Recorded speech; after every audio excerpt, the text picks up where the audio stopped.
There is a kind of person who never lets the conversation be about them. You ask how they are doing, and within 2 sentences, they have already turned it back around.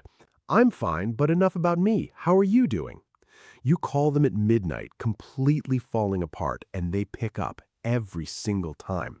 They remember your anniversary, your job interview date, your mother's surgery. They show up with food when you were grieving. They stay late to help you finish the project. They absorb your bad moods without complaint. And from the outside, people call them generous, selfless, a good person. But there is something nobody talks about. Behind that endless giving, behind that always available, always warm, always sacrificing exterior, there is someone who has completely forgotten who they are.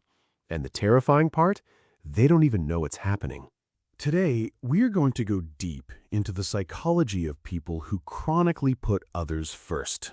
Not because they are weak, not because they lack self-respect, but because somewhere along the way, their nervous system learned a devastating equation. My needs don't matter. Other people's comfort is my responsibility, and love is something I have to earn by making myself useful.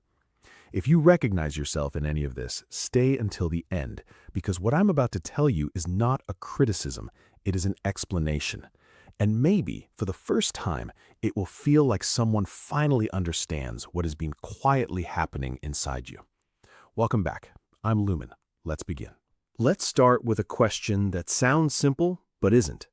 Why would a person consistently choose everyone else over themselves? The easy answer is that they are kind. But kindness is a choice. What we are talking about is something different, something that does not feel like a choice at all. For millions of people, putting others first is not a virtue they practice, it is a survival strategy they learned so early and so deeply that it became invisible to them. Psychologists call this pattern self-silencing, and it almost never starts in adulthood. It starts in childhood, in the specific emotional environment where a child first learns what love looks like, and more importantly, what love requires of them.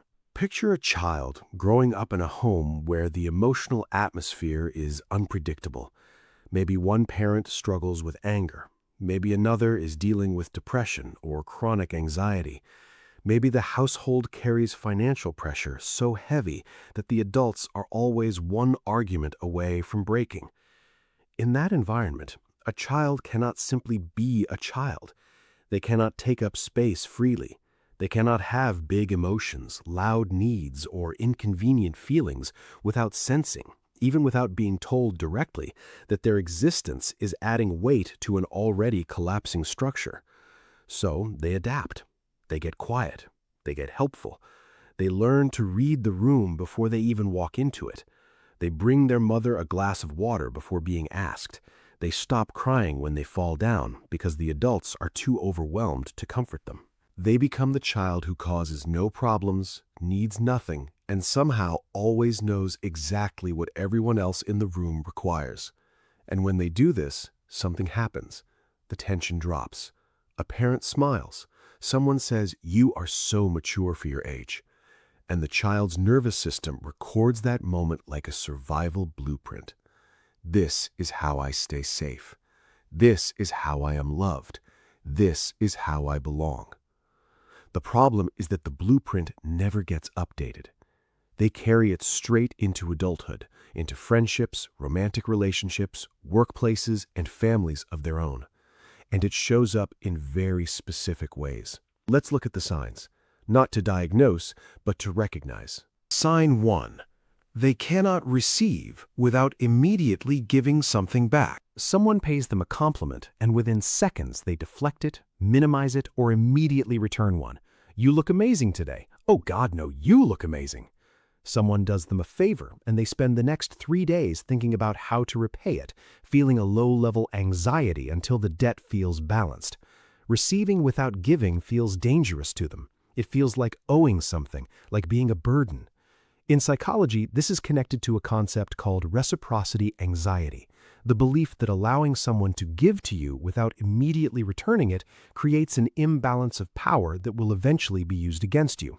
because in the emotional environment where they grew up, love often came with invisible invoices. Sign 2.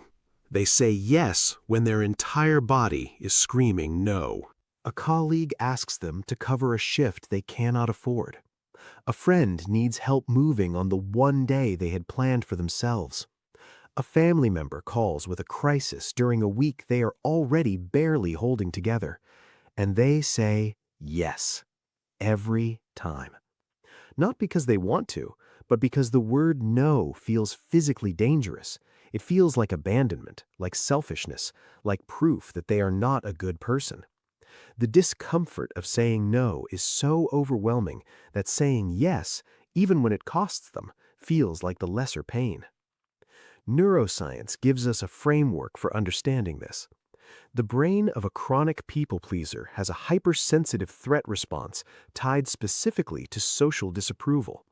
Saying no activates the same neural alarm system as physical danger. The amygdala fires, cortisol rises, the body enters a mild but real fight or flight state, and the fastest way to shut that alarm off is to say yes, so they do, again and again, even as their own life slowly empties out. Sign 3. Their emotions only get permission to exist after everyone else's are handled. Ask them how they are feeling in the middle of a hard week, and they will pause, look slightly confused, and then almost apologetically say something like, I'm okay, it's fine. I've just been a little tired. Not because nothing is happening inside them, but because they have spent so many years putting their own emotional experience last that they have genuinely lost the ability to locate it in real time. Psychologists call this alexithymia, difficulty identifying and describing one's own emotional states. It is not that they don't feel. They feel enormously, but the internal signal that says, "This is what I am feeling, and it matters," has been turned down so low for so long that it barely registers above a whisper. And while they are disconnecting from their own interior world, they are becoming extraordinarily attuned to everyone else's. They notice a shift in your tone before you finish the sentence. They feel the tension in a room the moment they walk through the door. Their nervous system is essentially running a constant emotional scan of their environment. Because at some point, reading others' emotions was the most important survival skill they had. Sign 4. They feel responsible for other people's emotional states. This is the one that exhausts them most deeply, and the one they are least likely to admit. When a partner is in a bad mood, they immediately begin reviewing everything they said or did in the last 24 hours, searching for what they caused. When a friend seems distant, they spiral into quiet anxiety.